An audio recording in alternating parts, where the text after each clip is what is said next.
Good morning class. आज हम लोग चैप्टर 5 का एक पोर्शन जो लास्ट वाला है घर्षण वो पढ़ेंगे। ठीक है, ये लास्ट आपका टॉपिक है घर्षण। घर्षण क्या होता है तो आप अपनी पिछली क्लासेस में देख चुके होंगे। घर्षण क्या होता है? घर्षण एक बल होता है। ठीक है, घर्षण क्या है? एक बल होता है जो किसी भी वस्तु को गति करने से रोकता है। जब वस्तु इस दिशा में गति कर रही है मतलब वो वस्तु को विपरीत दिशा में काम करता है और उसे गति करने से रोकता है। ठीक है, और ये कहाँ होता है? तो ये वस्तु की सतह और जहाँ वस्तु रखी है, ठीक है, वस्तु की सतह और जहाँ दूसरी वस्तु पर रखी है, जो भी रोड पर रखी है या जो प्लेन सरफेस है, समतल सतह है, उसके बीच में लगाया जाता है। ठीक है, कैसे लगता है? क्योंकि इसकी सरफेस कुछ इस तरह से रफ होती है और इसकी सरफेस भी कुछ ऐसी रफ होती है, तो ये एक दूसरे के अंदर इस तरीके से फिट हो जाते हैं कि ऑब्जेक्ट वहाँ पर रुकी रहती है। और जब हम इस पर फोर्स लगाते हैं तो ये इरेगुलरिटीज़ है या ये जो असमान इसकी जो सतह है, असमान सतह के कारण ये एक दूसरे में इस तरह से फंस जाते हैं कि ये जो फ्रिक्शन फोर्स है वो ज़्यादा हो जाता है और ये अप्लाइड फोर्स कम हो जाता है। ठीक है, जिसके कारण ऑब्जेक्ट को मोशन नहीं करने देता ये फ्रिक्शन फोर्स और ये ऑब्जेक्ट पर अप्लाइड फोर्स के अपोजिट डायरेक्शन में वर्क करता है। अब हम घर्षण के प्रकार देखेंगे।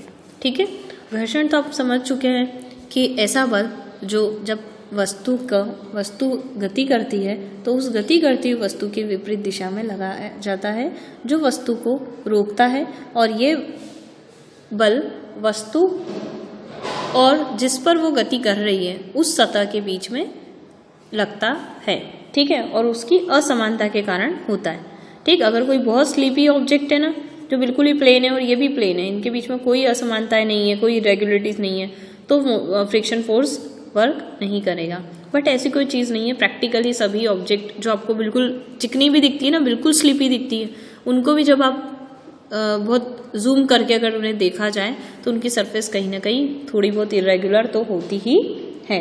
ठीक है, जैसे हमारे हाथ के अंदर बनी हुई छोटी छोटी प्रिंट्स है, तो जो फुट प्रिंट्स है, ठीक है, इन सभी प्रिंट में आपने देखा होगा बहुत छोटी छोटी गैप पाई जाती है। ठीक, जो क्या करती है, जस्ट इरेगुलरिटीज़ का काम करती है, जिससे आप कोई भी ऑब्जेक्ट को जब पकड़ते हैं तो आपकी ये जो प्रिंट है और वो ऑब्जेक्ट की जो सरफेस है, उन दोनों की रफनेस एक दूसरे को इंटरलॉक कर लें और इंटरलॉक करके एक घर्षण बल की तरह काम करें।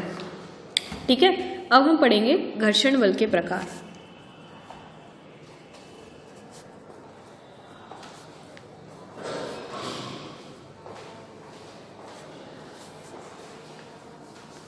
घर्षण बल दो प्रकार का होता है मेनली, स्थैतिक घर्षण और दूसरा होता है गतिक घर्षण। ठीक है, अब हम वन बाय वन इसे डिस्कस करेंगे कि स्थैतिक और गतिक क्या होता है। तो स्थैतिक की बात करते हैं। देखो, स्थैतिक अवस्था तो अब पता है और गतिक अवस्था के बारे में भी आपको पता है। एक छोटी सी चीज़ समझते हैं। स्थैतिक का मतलब होता है एक स्विच से समझ लीजिए, एक ऐसी अवस्था जिसमें आपने स्विच को ऑन किया है तो वो लगातार उसी अवस्था में बनी रहेगी। कब तक? जब तक अगली बार आप बल लगाकर उसे ऑफ ना कर देते। यानी कि एक लगातार एक जैसी अवस्था में बने रहना, मतलब बल आपने लगाया, ऑन किया, बल लगाकर उसे प्रेस लगा करके ऑन किया तो वो लगातार ऑन कंडीशन में ही रहेगी। और अगली बार जब आप ऑफ करेंगे, आप खुद फोर्स लगाएंगे, तब उसकी स्टेट चेंज होगी और फिर वो लगातार उसी स्टेट में बनी रहेगी। ऐसी अवस्था हम स्टैटिक या स्थैतिक घर्षण कहते हैं। ठीक है, तो पहले हम स्थैतिक घर्षण के बारे में पढ़ेंगे। स्थैतिक घर्षण को समझने के लिए मान लीजिए कि एक बहुत भारी बक्सा है, ठीक है, और इस पर कोई बंदा फोर्स लगा रहा है। ठीक है, तो ये आपने पहले तो ये रखा हुआ है, अभी फोर्स नहीं लगाया, समझिए कि ये इसकी असमानता है और ये जिस दो पृष्ठ है तो ये दो पृष्ठों के बीच में अभी कौन सा बल काम कर रहा है? स्थैतिक है। यानी कि F मतलब बल और S लिखने से स्थैतिक बल हो जाएगा ये, ठीक है। तो अभी ये स्थैतिक है और ये स्थैतिक बल अभी एक दूसरे के बीच में इंटरलॉकिंग होने के कारण अभी ज़्यादा है। अब आप इस पर धीरे से एक फोर्स लगाना शुरू करते हैं। तो देखिए, कोई भी चीज़ आप भारी बक्से को जब पकड़कर फोर्स लगाते हैं तो आप खुद सोचिए कि शुरुआत में जब आप उसे टच करेंगे फोर्स लगाने के लिए, तब इनिशियली आपकी वैल्यू 0 होगी फोर्स की। धीरे धीरे आप फोर्स की वैल्यू बढ़ती जाएगी। जितना जितना आप फोर्स लगाते जा रहे हैं फोर्स का मान बढ़ता जा रहा है ना, बल का मान बढ़ता जा रहा है। तो जब आप बल लगा रहे हैं तो शुरुआत में अब ये बक्सा बहुत भारी है, आपके द्वारा लगाए गए हल्के पुल्के बल से ये नहीं घसकेगा।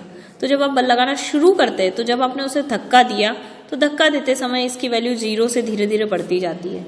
लेकिन वो अवस्था जिसमें घर्षण बल, स्थैतिक घर्षण बल, क्योंकि ये ऐसे है और घर्षण बल की दिशा ऐसी होती है, वस्तु की दिशा के विपरीत होती है।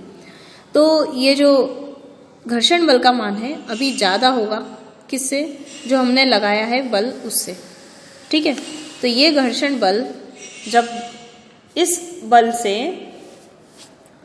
जो लगाए गए बल से ज़्यादा होता है तो ये अवस्था में क्या होगा, वस्तु पे घर्षण बल काम तो कर रहा है, क्योंकि जब फोर्स लगना शुरू हो गया तो वैसे ही इसने विरोध करना शुरू हो गया।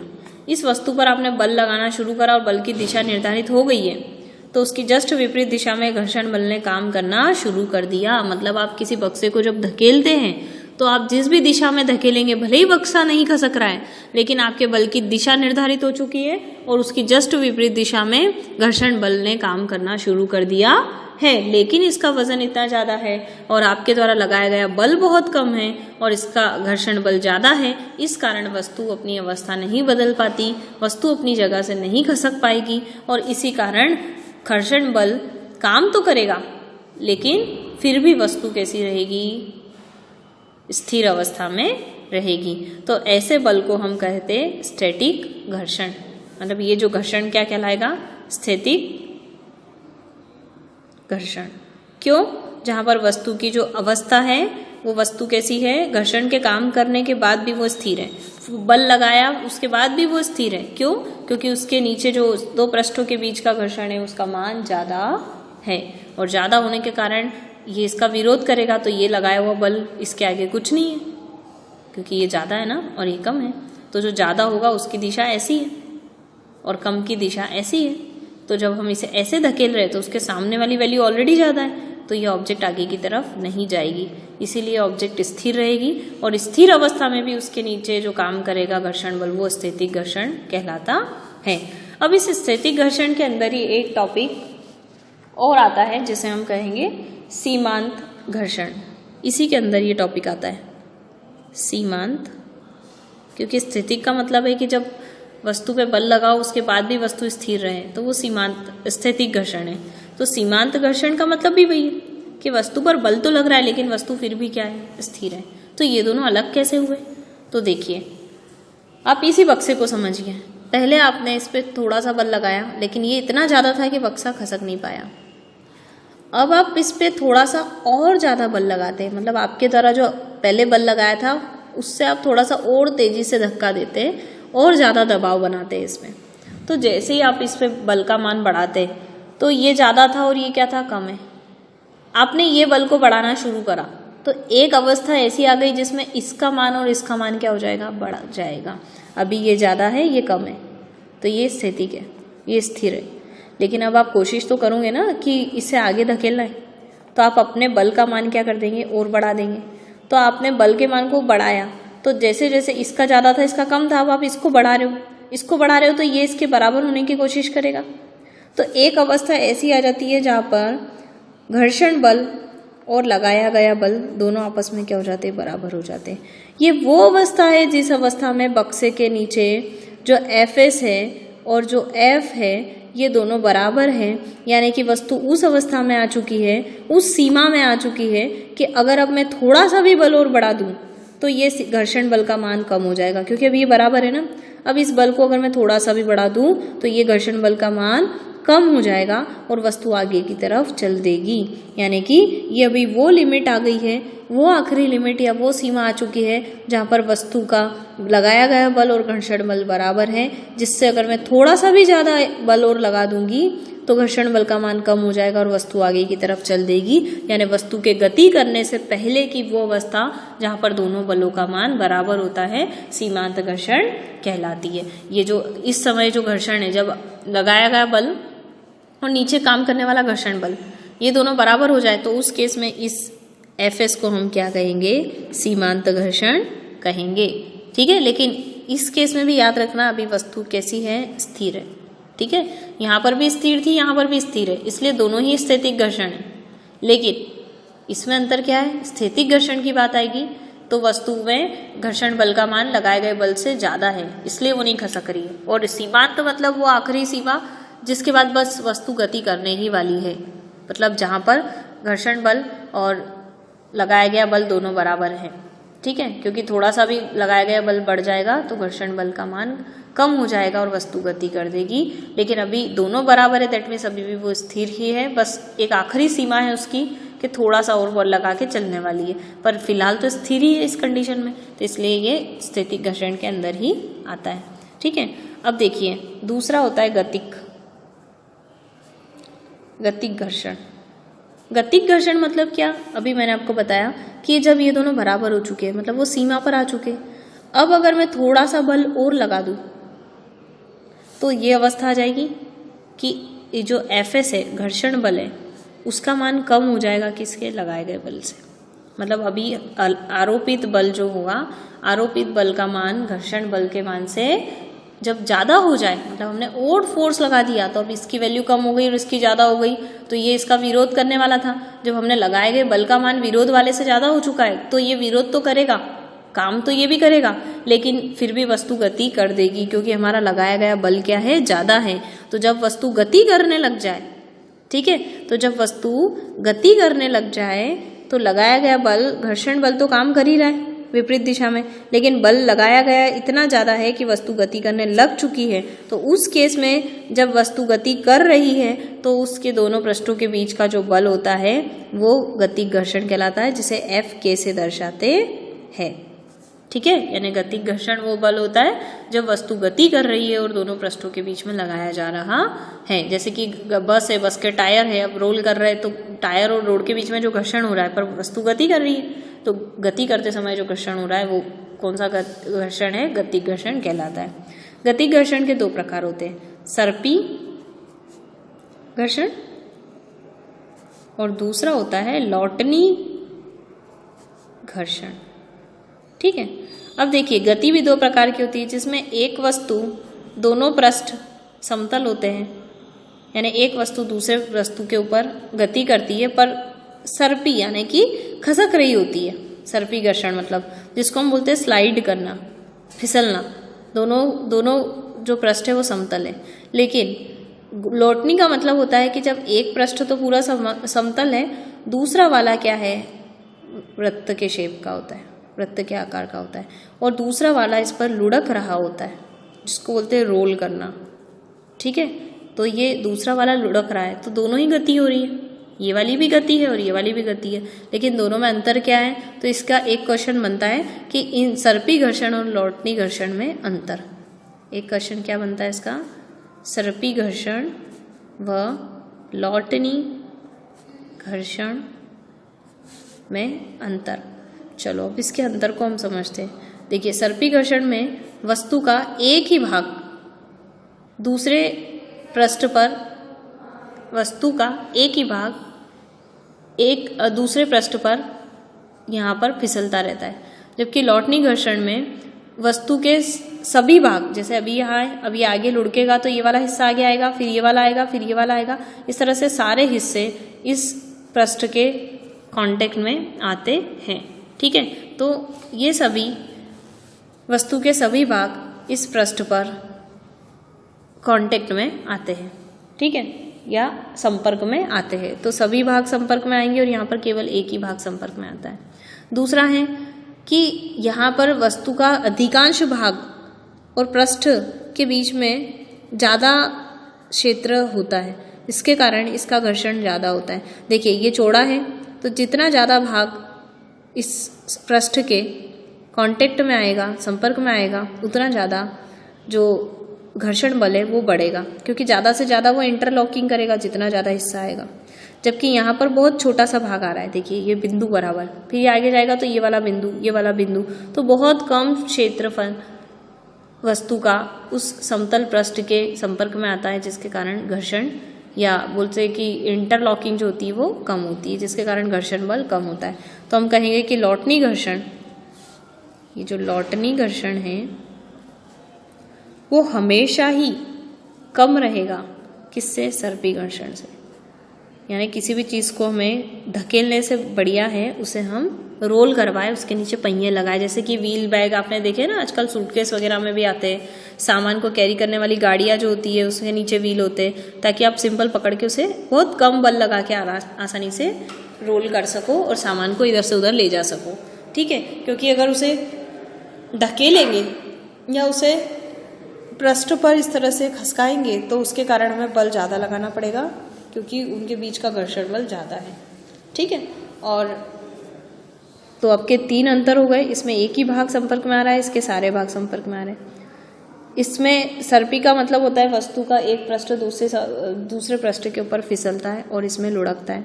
और तीसरा वाला है कि इसमें क्षेत्रफल ज़्यादा संपर्क में आ रहा है, इसलिए ये ज़्यादा होता है, और यहाँ कम क्षेत्रफल संपर्क में आता है, इसलिए इसका मान कम होता है। ठीक है, तो ये हमने घर्षण के प्रकार देखे। अब बात है, नेक्स्ट टॉपिक है आपका कि घर्षण हमने देखा ज़रूरी भी है, तो यहाँ पर हम ये देखेंगे कि घर्षण के फायदे क्या हैं, यानी कि घर्षण से लाभ क्या है। तो देखिए घर्षण से कई सारे लाभ है, आपको 3-4 पॉइंट जब एग्जाम में आते हैं तो लिखना है। जैसे कि घर्षण के माध्यम से ही हम आसानी से चल सकते हैं। तो हमने देखा है कि अगर कोई पर्सन है, अगर वो चल रहा है तो उसके जूते के अंदर जो ग्रिप बनी है, या फिर मान लो वो जूते नहीं पहने तो भी उसके पैर के बीच में जो छोटी छोटी प्रिंट है और जो फर्श है उसके बीच में इंटरलॉकिंग होती है और घर्षण के कारण वो फिसलता नहीं है।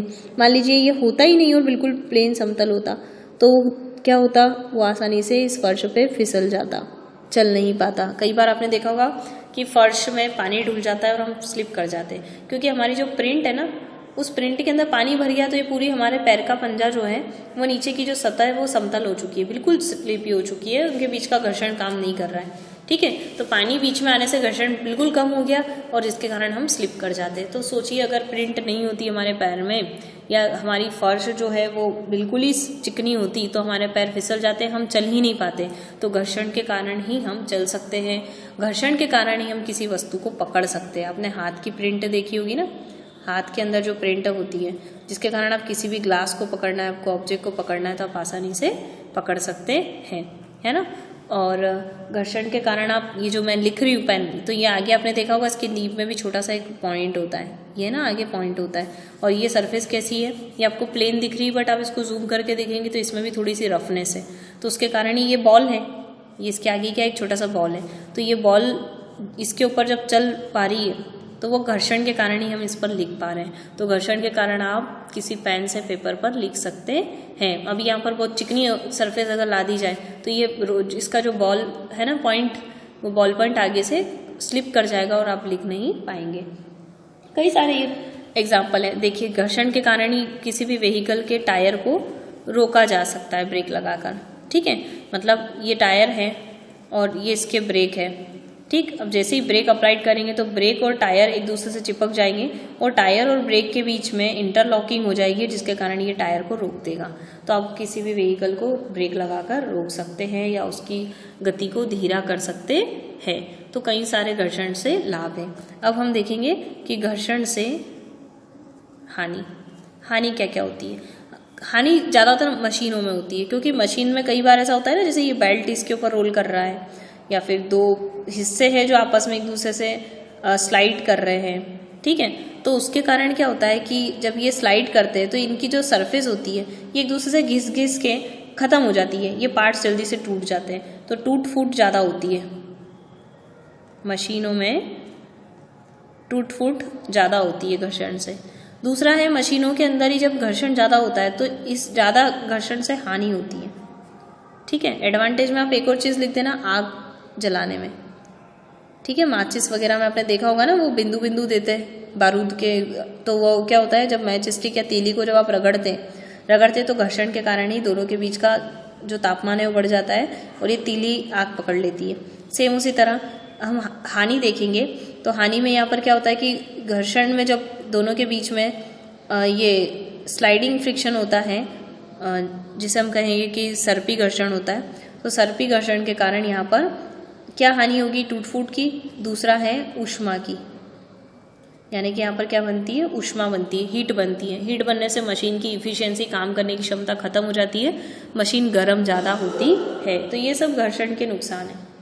ठीक है, घर्षण ज़्यादा होने से हम कहेंगे कि जितना ज़्यादा घर्षण अच्छा है कि हमें गिरने से बचाता है, तो हमारे जो जूते होते हैं ना, वो ज़्यादा घर्षण वाले या ज़्यादा गंदी रफ सरफेस पे अगर हम चलते हैं तो ज़्यादा घर्षण के कारण वो उसके जो सॉल होते हैं वो भी घिस जाते हैं, तो जूते घिस जाते हैं। टायर, अगर बहुत गंदे रास्ते पर अगर बस चल रही है, गंदा रास्ता दैट मीन्स बहुत ज़्यादा इरेगुलरिटीज़ है ना, तो वहाँ पर चलने से टायर की जो इरेगुलरिटीज़ है या टायर घिस जाएंगे ज़्यादा घर्षण होने से, जिसके कारण एक खर्चा ही है, वो भी एक नुकसान है।